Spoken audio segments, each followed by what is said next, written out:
Please video को like share subscribe जरूर कर दें। आज हम डिस्कस करेंगे मुग़ल काल के बारे में, किस प्रकार बाबर के द्वारा शुरुआत की गई मुग़ल काल की और औरंगजेब तक चली। वैसे तो मुग़ल काल 1526 से लेकर 1857 तक है, लेकिन औरंगजेब के बाद जैसे बहादुर शाह द्वितीय तृतीय जो आए थे, उनमें काफ़ी उनका दबदबा नहीं रहा, क्योंकि ईस्ट इंडिया कंपनी ने चारों तरफ से भारत पर कब्जा कर लिया था और ईस्ट इंडिया कंपनी का ही पूर्ण रूप से शासन चल रहा था। तो आई होप आपको वीडियो अच्छी लगेगी। उससे पहले सब्सक्राइब बटन ज़रूर दबाएं और लाइक ज़रूर करें। तो मुग़ल साम्राज्य में सबसे पहले हम बात करेंगे बाबर के बारे में, जिसका कार्य जो कि 1526 से लेकर 1530 तक मुग़ल साम्राज्य के शासक भी थे और संस्थापक भी थे। तो भारत में मुग़ल वंश का संस्थापक था बाबर। उसने 21 अप्रैल 1526 ईस्वी में इब्राहिम लोदी को पानीपत की पहली लड़ाई में हराया। इसने तोपों का इस्तेमाल किया था, जिसकी वजह से बाबर को काफ़ी सहायता मिली थी युद्ध के मैदान में। बाबर तैमूर, लंग और चंगेज़ खान जैसे बहादुर मंगोल सरदारों के वंशज थे। 17 मार्च 1527 में खानवा का युद्ध राणा सांगा और बाबर के बीच हुआ, जिसमें बाबर विजय रहा। 29 जनवरी 1528 में चंदेरी का युद्ध बाबर और मेदिनी राय के बीच हुआ, इसमें फिर बाबर विजय रहा। 6 मई 1529 में घाघरा का युद्ध अफगानों और बाबर के बीच हुआ, जिसमें बाबर जीत गया। तो लगातार 4 युद्ध जो बाबर के द्वारा लड़े गए थे, सब में बाबर को जीत हासिल हुई। बाबर ने बाबरनामा की रचना की, जो कि तुर्की भाषा में लिखी गई थी। उसके बाद अब्दुल रहीम खाने खाना ने इसे फारसी भाषा में अनुवाद किया और इसे तुजुक ए बाबरी के नाम से जाना गया। तो काफ़ी इंपॉर्टेंट क्वेश्चन है कि बाबर ने बाबरनामा की रचना किस में करी थी? तुर्की भाषा में। और वहीं अब्दुल रहीम खाने खाना ने इसको फारसी भाषा में इसका अनुवाद किया और इसको तुजुक ए बाबरी के नाम से इसको जाना गया। भारत में बाबर ने सड़कों को मापने के लिए गज ए बाबरी का प्रयोग किया। बाबर का उत्तराधिकारी हुमायूं था, जो उसका पुत्र था। गुलबदन बेगम बाबर की पुत्री थी। 26 दिसंबर 1530 आगरा में बाबर की मृत्यु हो गई। प्रारंभ में बाबर का शव आगरा में नूर अफगान बाग में दफना दिया गया, परंतु बाद में इसे काबुल में उसी के द्वारा चुने गए स्थान पर दफनाया गया। तो क्वेश्चन पूछ लें कि बाबर का मकबरा कहाँ पर है, तो वो काबुल में स्थित है। उसके बाद बाबर का बेटा था हुमायूं। हुमायूं ने 1530 से लेकर 1540, फिर 1555 से लेकर 1556 तक राज किया, शासन किया। हुमायूं का जन्म हुआ था 6 मार्च 1508 में काबुल में।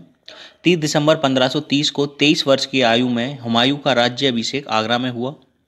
हुमायूं ने 1533 में दिल्ली में दीनपना नामक भवन बनाया, जिसे अब हम पुराने किले के नाम से भी जानते हैं। चौसा का युद्ध बक्सर के निकट 25 जून 1539 में शेर खां और हुमायूं के बीच हुआ। इस युद्ध में शेर खां विजय रहा। इस युद्ध के बाद शेर खां ने शेर शाह की पदवी धारण करी। तो क्वेश्चन पूछ लें कि चौसा का युद्ध किस किस के बीच हुआ और कहाँ पर हुआ? तो चौसा का जो युद्ध हुआ था दोस्तों, बक्सर में 25 जून 1539 में शेर खां और हुमायूं के बीच हुआ और इस युद्ध में शेर खां विजय रहा और इस युद्ध के बाद ही शेर खां से नाम हो गया शेर शाह सूरी। इसके बाद बिलग्राम या कन्नौज का युद्ध हुआ था 17 मई 1540 में शेर खान एवं हुमायूं के बीच। इस युद्ध में भी हुमायूं पराजित हुआ, जिसने शेर खान आसानी से आगरा और दिल्ली पर अधिकार कर लिया और बिलग्राम युद्ध के बाद हुमायूं काबुल में चला गया। इसी दौरान हुमायूं ने हमीदा बानू बेगम से 29 अगस्त 1541 में निकाह कर लिया। हमीदा से ही अकबर का जन्म हुआ था। तो पूछ लें कि अकबर का जन्म किसके द्वारा हुआ था? हमीदा के द्वारा। शेरशाह सूरी ने सूर साम्राज्य का संस्थापक था। तो शेरशाह सूरी जो था सूर साम्राज्य का संस्थापक था। Grand trunk road Sher Shah Suri के द्वारा बनवाई गई और शेरशाह सूरी का जो मकबरा सासाराम बिहार में स्थित है। जो मैं आपको बता रहा हूँ इसमें काफ़ी इंपॉर्टेंट क्वेश्चन है, एग्जामों में पूछे जा रहे हैं, चाहे वो एनटीपीसी हो गया, चाहे वो फॉरेस्ट कोस्ट गार्ड हो गया और आने वाले एग्जाम एसएससी वगैरह, सब में क्वेश्चन काफ़ी पूछे जाता है। उसके बाद हुमायूं ने मच्छीवाड़ा और सरहिंद के युद्धों को जीतकर सूर वंश का अंत कर दिया और 1555 ईस्वी में दिल्ली पर दोबारा अधिकार कर लिया। हुमायूं की मृत्यु हो गई। उसके बाद उसका पुत्र अकबर को उत्तराधिकारी घोषित किया गया और उसका रक्षक बैरम खां को बनाया गया। गुलबदन बेगम ने हुमायूं नामा लिखा। तो गुलबदन बेगम के द्वारा हुमायूं नामा लिखा गया। और हुमायूं का जो पुत्र था अकबर, उसको उत्तराधिकारी घोषित किया गया और उसका संरक्षक किसको बनाया गया? बैरम खां को। तो कई बार क्वेश्चन भी आता है कि अकबर का संरक्षक कौन था, तो वो था बैरम खां। उसके बाद बात करते हैं हम अकबर की। अकबर ने जहाँ पर शासन किया था, अकबर ने 1556 से लेकर 1605 ईस्वी तक शासन किया। ये मुगल वंश का तीसरा शासक था। अकबर के संरक्षक थे बेगम खां। 14 फरवरी 1556 को कालानौर यानी कि गुरदासपुर पंजाब में अकबर का राजतिलक हुआ। हिंदू मुस्लिम संप्रदायों के बीच की दूरियों को कम करने के लिए दीन ए इलाही नामक धर्म की स्थापना करी। तो दीन ए इलाही नामक धर्म की स्थापना किसके द्वारा करी गई थी? तो वो करी गई थी अकबर के द्वारा। अकबर ने हिंदुओं पर लगाने वाले जजिया कर को समाप्त कर दिया। बैरम खां का पुत्र अब्दुल रहीम खाने खाना था। बाबर नामा को फारसी भाषा में बदला, तुजुक ए बाबरी। तो बैरम खां का जो पुत्र था अब्दुल रहीम खाने खाना, उसने जो बाबर नामा लिखा गया था उसको फारसी भाषा में बदला, तुजुक ए बाबरी। ये मैं आपको पहले ही बता चुका हूँ। उसके बाद पानीपत का द्वितीय युद्ध हुआ था 1556 ईस्वी में। हिंदू राजा हेमचंद्र विक्रमादित्य को और अकबर के बीच, इसमें हेमचंद्र विक्रमादित्य जो अकबर और उनके बीच हुआ था, इसमें अकबर की विजय रही। आदिल सूर का सेनापति हेमू था।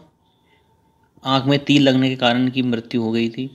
हल्दी घाटी का युद्ध 18 जून 1576 में खमनौर के पास हुआ। यह युद्ध मेवाड़ तथा मुगलों के मध्य हुआ था। इस युद्ध में मेवाड़ की सेना का नेतृत्व महाराणा प्रताप ने किया था। अकबर की सेना की अगुवाई मानसिंह ने की। बुलंद दरवाजा अकबर ने फतेहपुर सीकरी में बनवाया। शेख सलीम चिश्ती अकबर के समकालीन थे। अबुल फजल ने अकबरनामा तुर्की भाषा में लिखी। अकबर के समय में ही रामायण और महाभारत का फारसी अनुवाद किया गया और महाभारत का नाम रजमनामा रखा, जिसका अर्थ युद्ध की पुस्तक। 1605 में अकबर की मृत्यु हो गई। अकबर का मकबरा आगरा के पास सिकंदरा में स्थित है। अकबर के 9 रत्न थे: बीरबल, तानसेन, मानसिंह, अब्दुल रहीम खाने खाना, भगवान दास, हकीम हुक्काम, मुल्ला दो प्याजा, अबुल फजल और टोडरमल। तो इस प्रकार के अकबर के 9 रत्न थे। उसके बाद बात करते हैं हम जहांगीर की। जहांगीर का जन्म 1569 ईस्वी में हुआ था। अकबर ने अपने पुत्र का नाम सलीम सूफी संत शेख सलीम चिश्ती के नाम पर रखा था। अब्दुल रहीम खाने खाना को सलीम का शिक्षक नियुक्त किया गया। सलीम फारसी, तुर्की और हिंदी भाषा का ज्ञाता था। 24 अक्टूबर 1605 को सलीम आगरा की गद्दी पर बैठा। मोहम्मद जहांगीर बादशाह गाजी के नाम से आगरा की गद्दी पर बैठा था। सलीम का पहला विवाह जयपुर के राजा भगवान दास की पुत्री तथा मानसिंह की बहन मानबाई से 13 फरवरी 1585 ईस्वी में हुआ। सलीम का बड़ा पुत्र खुसरो का जन्म मानबाई के गर्भ से हुआ था। सलीम ने शाह बेगम की उपाधि दी थी मानाबाई को। तो पूछ लें कि सलीम की हम बात करें दोस्तों, ये जहांगीर ही है। इसका अलग नाम पूछ लें कि सलीम कौन है, तो जहांगीर है। तो सलीम ने शाह बेगम की उपाधि दी थी मानाबाई को। 11 फरवरी 1586 में सलीम का दूसरा विवाह उदय सिंह की पुत्री जगत गोसाई के साथ हुआ। तो पहला विवाह हुआ था मानसिंह की बहन मानबाई के साथ और दूसरा विवाह हुआ था उदय सिंह की पुत्री जगत गोसाई से, जिसने शाहजहां खुर्रम का जन्म हुआ। तो शाहजहां का दूसरा नाम खुर्रम और आगे चलकर शाहजहां के नाम से जाना गया। जहांगीर के काल को चित्रकला का स्वर्णकाल कहा जाता है। उस्ताद मंसूर और अब्दुल हसन जहांगीर के दरबार के प्रमुख चित्रकार थे। कैप्टन हॉकिंस 1609 और सर टॉमस रो 1615 जहांगीर के दरबार में आए थे। तो देखो, ईस्ट इंडिया कंपनी की यहाँ पर शुरुआत हो चुकी है, उसकी वीडियो मैं अलग बना दूंगा। तो किस प्रकार से ईस्ट इंडिया कंपनी आई थी, कैसे जहांगीर के दरबार में उन्होंने परमिशन ली थी कि हम अपनी फैक्ट्री खोल सकते हैं या नहीं खोल सकते हैं, तो इस प्रकार से वो हम सारी डिटेल में डिस्कस करेंगे बाद में। 1606 ईस्वी में जहांगीर में के सबसे बड़े पुत्र खुसरो ने अपने पिता के विरुद्ध विद्रोह कर दिया। खुसरो और जहांगीर की सेना के बीच युद्ध हुआ, मतलब बाप बेटों के बीच ही लड़ाई हो रही है। जालंधर के निकट निहारवल नामक मैदान में खुसरो को सहायता देने वाले जहांगीर जिन्होंने खुसरो की सहायता करी थी, सिखों के जो 5वें गुरु थे, उन्होंने खुसरो की सहायता करी थी गुरु अर्जुन देव जी ने, और जिनको जहांगीर ने फांसी चढ़वा दी थी कि खुसरो की सहायता ही करने के लिए। तो सिखों को 5वें गुरु अर्जुन देव को किसके कारण फांसी हुई थी? जहांगीर के कारण। किसकी सहायता करने के लिए? खुसरो की सहायता करने के लिए। 1611 में जहांगीर ने नूरजहां से शादी रचाई। 28 अक्टूबर 1627 में जहांगीर की मृत्यु हो गई और जहांगीर का मकबरा लाहौर में है, जिसे नूरजहां ने बनवाया था। उसके बाद बात करते हैं हम शाहजहां की, जो कि जहांगीर का ही बेटा था, खुर्रम इसका दूसरा नाम। तो शाहजहां का जन्म 5 जनवरी 1592 में लाहौर में हुआ था और शाहजहां का विवाह आसिफ खां की पुत्री अर्जुमंद बानो बेगम यानी कि मुमताज महल के साथ हुआ। तो मुमताज महल का दूसरा नाम था अर्जुमंद बानो बेगम। शाहजहां ने मुमताज महल को मल्लिका जमाने की उपाधि दी। शाहजहां ने 1638 में अपनी राजधानी को आगरा से दिल्ली लाने के लिए यमुना नदी को दाहिनी तट पर शाहजहां नाबाद की नींव डाली। शाहजहां ने मयूर सिंहासन का निर्माण मुख्य कलाकार बादल खां के नेतृत्व में कराया था, जिसे विश्व प्रसिद्ध कोहिनूर हीरा लगा हुआ था। औरंगजेब ने 1658 में शाहजहां को कैद कर लिया। तो यानी कि औरंगजेब कौन था? शाहजहां का बेटा, और शाहजहां के बेटे के द्वारा ही शाहजहां को कैद कर लिया गया। 31 जनवरी 1666 ईस्वी को 74 वर्ष की आयु में शाहजहां की मृत्यु हो गई। शाहजहां ने दिल्ली का लाल किला, दिल्ली की जामा मस्जिद, आगरा का मोती मस्जिद और ताजमहल बनवाए थे।